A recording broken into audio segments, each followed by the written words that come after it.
Bueno, entonces, les estaba diciendo recién, no tiene mucho sentido hacer, Sebastián, no tiene mucho sentido hacer un listado de cuáles son los géneros, pero sí hace una clasificación que es entre géneros discursivos primarios y géneros discursivos secundarios. Y va a decir que los géneros se pueden clasificar en primarios y secundarios, que los primarios son aquellos géneros discursivos que están relacionados con las situaciones culturales más simples, en general con las prácticas de la vida cotidiana, ¿no? Con las prácticas discursivas de la vida de todos los días, de las relaciones más cercanas, familiares, amigos, ¿sí? Entonces ahí entran, por ejemplo, las cosas más sencillas como los saludos, los mensajes cortos, qué sé yo, para ir unas cartas. Después hay una mezcolanza, qué sé yo, hay novelas enteras que son cartas, entonces ahí es más difícil de clasificar. No es una, digamos, es un tipo de clasificación que nos ayuda un poco para orientarnos, básicamente, pero no es que uno pueda decir que es todas las, digamos, justamente tiene que ver con la lengua como una cosa viva en sociedad, en un uso constante, entonces después se mezclan categorías, pero como para tener una primera idea, ¿no? Esto de los géneros primarios asociado a la cosa más primaria, más cercana, más del entorno cotidiano, familiar, los saludos, ese tipo de cosas. Dice Bastín que en general son orales también los géneros primarios. Y después los géneros secundarios, que son las formas más complejas, asociadas a situaciones culturales más complejas, más extensos, que, bueno, en general son escritos, dice él. De hecho, muchos de los discursos orales que escuchamos tienen, digamos, tienen un paso previo que es el de la escritura. Muchos, no sé, piensan en discursos políticos, discursos que se escuchan en la tele, por ahí de gente hablando durante un rato largo. Fueron escritos, ¿sí? Y después se leen o se memorizan.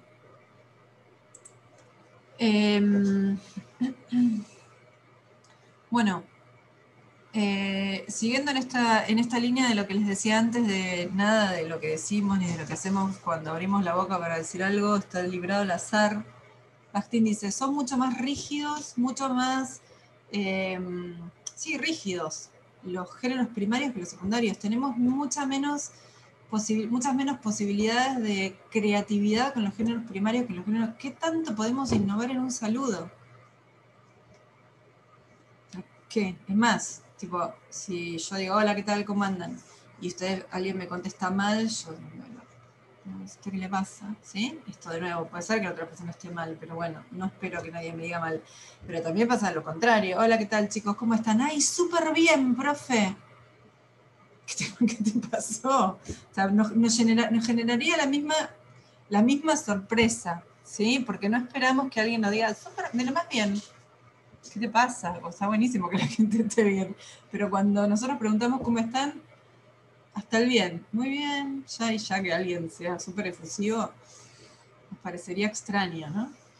Es más, este ejemplo también lo comento mucho porque me parece que es súper, súper esclarecedor en este punto. Si dos personas desconocidas se encuentran, no sé, ahora, bueno, después les digo, pero no sé, en un ascensor, en un taxi, en una parada de colectivo, en nada de esas cosas podíamos hacer hasta hace una semana, pero bueno, traigamos a la memoria de antes de la pandemia. No nos encontramos con un desconocido, una desconocida, en una situación, en un ascensor, en una parada de colectivo, en un taxi, en una cola del banco, en una cola para anotarnos en la facultad, que creo que ya no se hace cola porque se hace por la compu.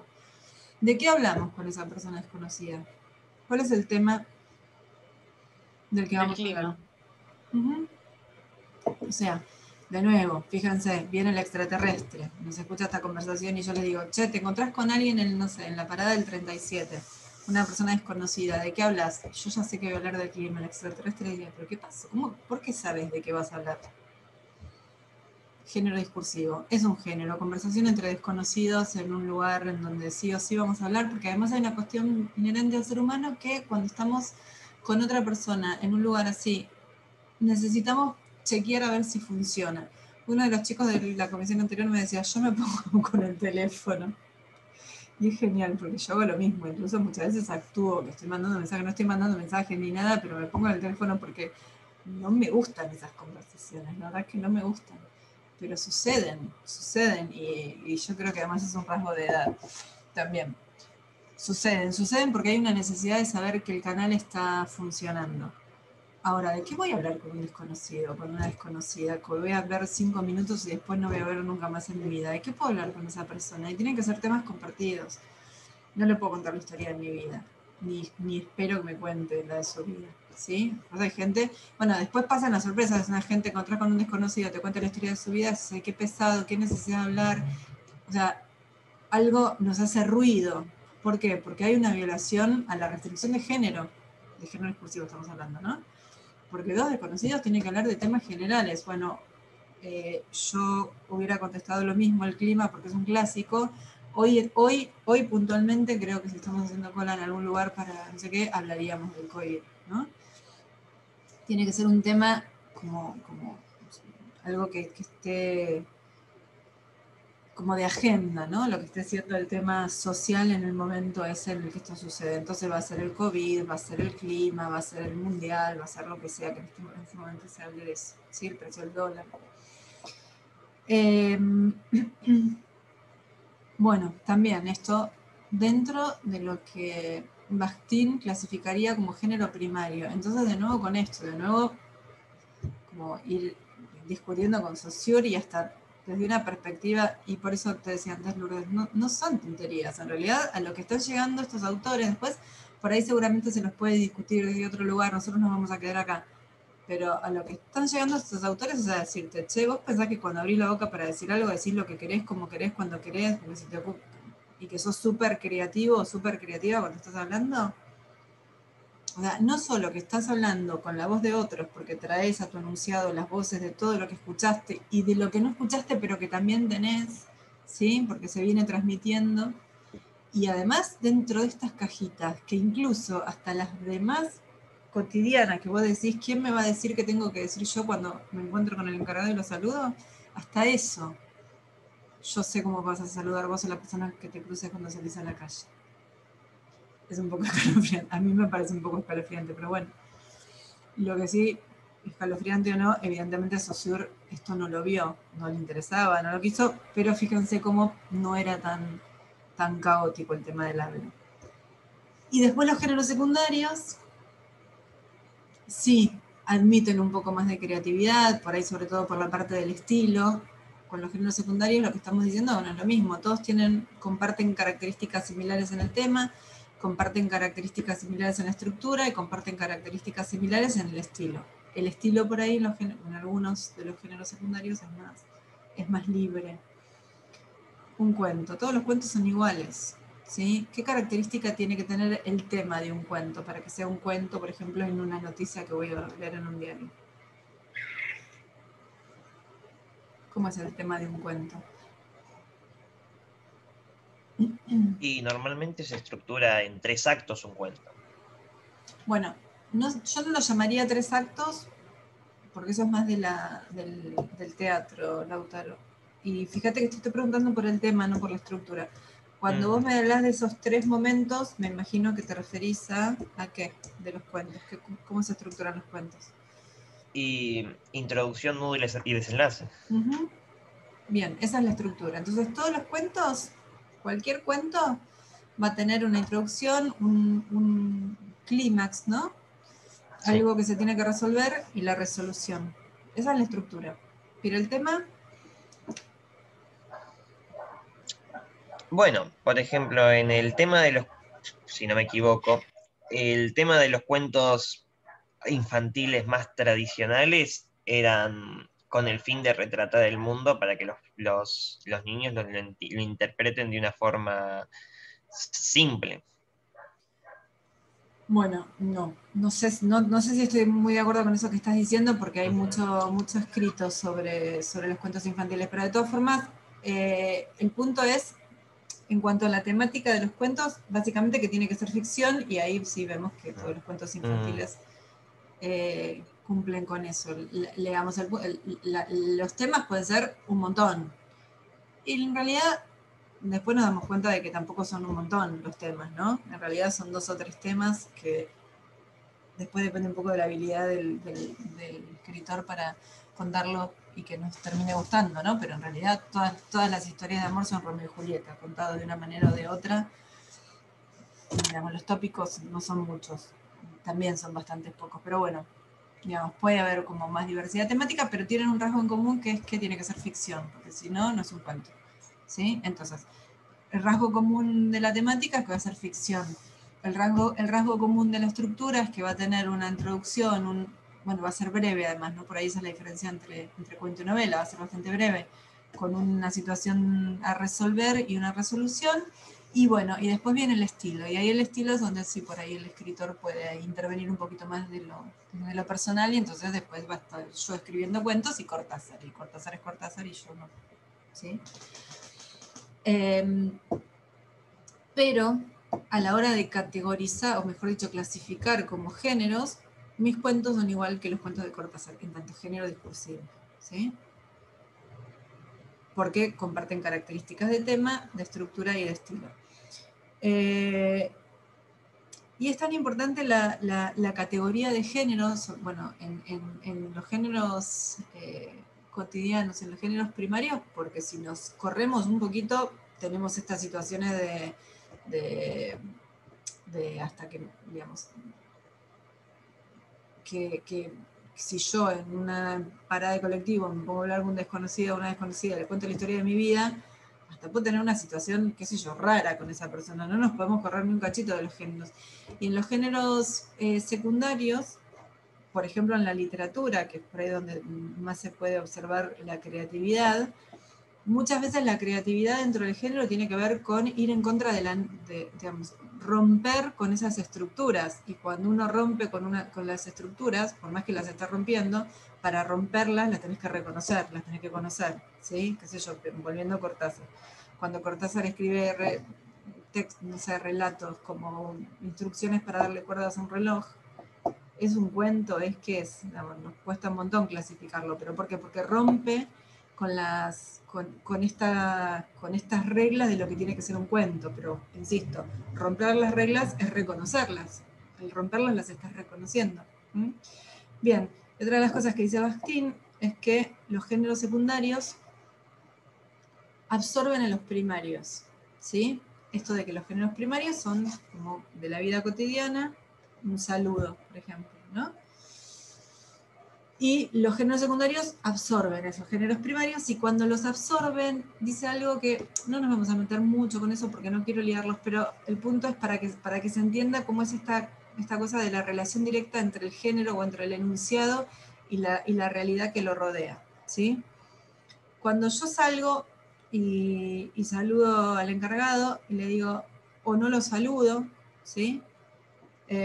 O lo saludo mal, qué sé yo, el encargado puede decir, uff, qué mala onda, o puede decir, no, típico, o puede decir, qué raro, tendrá un mal día, pero de alguna manera el encargado se va a quedar pensando, o no, digamos, o va a responder desde la indiferencia, pero va a generar algo, ¿sí? Si yo voy por la calle caminando medio distraída y escucho a alguien que dice, ¿me puedes decir la hora?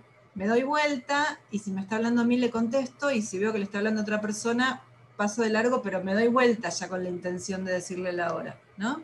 Eso es lo que marca, ¿sí?, la vinculación fuerte entre el enunciado y la situación real, en el que hay un sujeto real en un momento y en un tiempo determinado real del mundo de la vida, ¿sí? Bien. Ahora, si yo estoy leyendo una novela y un personaje le contesta mal a otro, no me voy a sentir mal yo, ¿sí? No voy a decir, uy, qué mala onda. O sea, claramente sé que ese personaje es la actitud del personaje hacia el otro con el que está hablando. Si estoy leyendo una novela y alguien en la novela dice, ¿me podés decir la hora? No me voy a mirar el reloj y le voy a contestar, ¿sí? Entonces, cuando, esto que también parece una tontería, pero es para entender cómo el género primario, los enunciados dentro del género primario están vinculados con la realidad, y esa vinculación con la realidad la pierden cuando son absorbidos por los géneros secundarios. Y el género secundario como totalidad, ahí sí va a tener una relación con la realidad. Cuando yo lea esa novela, la novela en su totalidad, no me voy a decir la hora, la novela en su totalidad va a generar un tipo de respuesta a mí, la que sea. ¿Sí? Bien, entonces,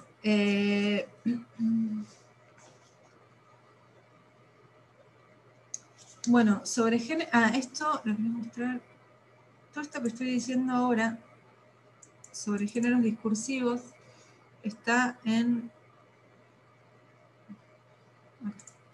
el módulo 4. En el módulo 4...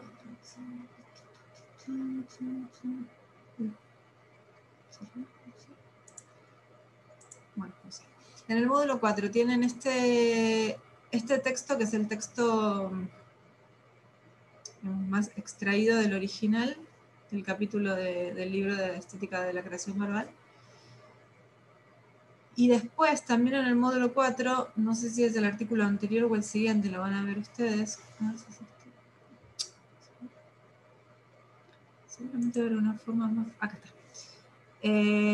Tienen el 5, ¿sí? En el archivo 5, en el texto 5, dice clases sobre Bakhtin y los géneros discursivos. Bueno, también tienen como si fuera la transcripción o una clase escrita de otra profesora de la cátedra también sobre este tema. Lean los dos textos porque va a estar bueno como complemento de la clase teórica, ¿sí? Bien, eso por un lado. Entonces, la clase que viene, ya el jueves, vamos a volver a Benveniste, ¿sí? Esta información que tiene que ver con los géneros, vamos a volver sobre esto cuando, si llegamos, veamos a Menguenó, cuando Menguenó describe bien qué quiere decir la escena de enunciación, la escena genérica y la escenografía. Pero antes de eso, vamos a trabajar con otras cuestiones que tienen que ver con el análisis de la enunciación. ¿Sí? Bueno, esto de qué pasa, cómo puede ser, por qué, de qué manera se construye el enunciado que se construye, de qué manera un enunciador construye el enunciado que se construye. Como dije antes, no tenemos acceso al proceso, a la acción de la enunciación, justamente porque es un proceso, porque es un acto, entonces vamos al resultado de ese acto que es el enunciado. Y ahí vamos a encontrar los elementos, ¿sí? Ahí vamos a ver cómo se construye un enunciador.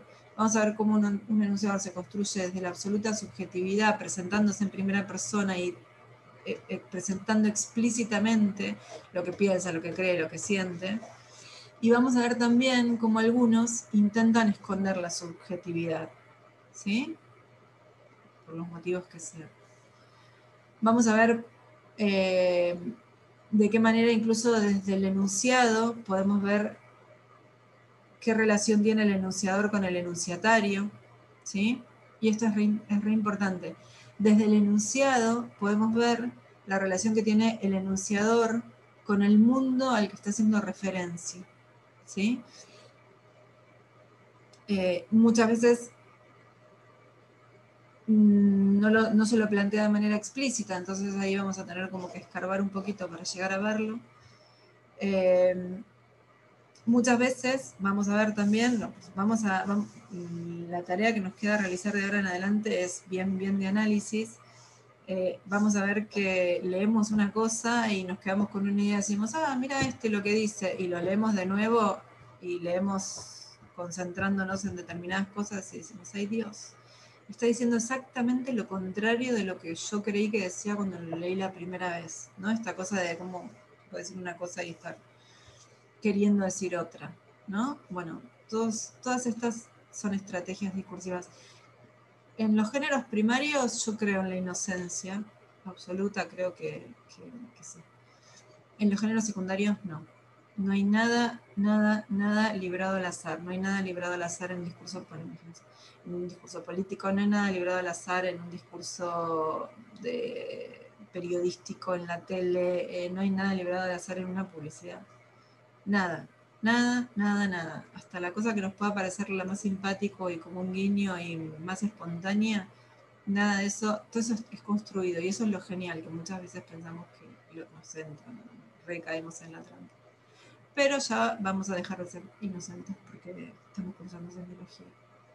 Así que ya acá, si no la habían perdido hasta ahora, van a perder la inocencia ahora. Los invito a perder la inocencia. Bueno, vamos y los invito a seguirla el jueves que viene. traten de leer la bibliografía porque a partir de las dudas de ustedes podemos seguir avanzando, ¿sí? Profe, después tenés 5 minutitos que te quiero comentar algo. Sí. ¿Ahora? ¿Te comentó? Sí, bueno, si querés que sea, no sé lo querés comentar No, ahora o no, si no tengo querés... problema. Yo seguramente empiezo a trabajar en la primera semana de diciembre.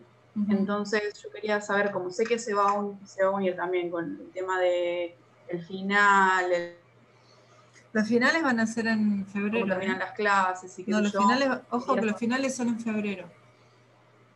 ¿No había una fecha en diciembre? Lo que es Yo en tenía... diciembre son los recuperatorios. Ah, el recuperatorio. Ujú. Entonces, nada, quería saber si yo puedo cambiar si puedo cursar en otro horario, ¿tenés idea? Mira, yo lo que te puedo ofrecer es, las clases van a quedar grabadas como quedaron ahora, Sí, cursar a las 7 de la mañana. Las únicas opciones que te puedo dar yo es que curses sí, conmigo en otro horario y el otro horario es a las 7 de la mañana. Y si no, las clases que dijiste, quedan grabadas. Y dijiste después a para 9. la evaluación, ahí sí que no podemos cambiar eso. La Bien, evaluación, tanto en la evaluación como en los recuperatorios van a ser en este horario siempre. Bueno, o sea, o en el de las 7 de la mañana, no te puedo mandar a que rindas con otro docente. bien. Bueno, no, eso para saber porque no sabía si preguntarte a vos, si preguntarle a otra persona, mandar mail en otro lado. Ya a esta Bueno, yo altura igual, del cuatrimestre y en una comisión tan chiquita como es, si lo podemos resolver así, si para vos es opción hacerlo a las 7 de la mañana, me parece que o sea, hacer cambio de comisión hasta ahora te va a complicar la vida y lo más probable es que se termine, que yo, no sé, que no sé, porque tu nota anda a saber dónde quede, yo no te lo recomendaría en este momento si lo podemos bien. solucionar así. Bien, Pero yo bueno, porque como nada, esto surgió ahora y tengo tiempo, quería comentártelo lo antes posible como para ir organizándome y viendo uh-huh. cuál es la Sí, mejor para opción, que vamos pero a ya a terminar la oración y te lo estoy yendo.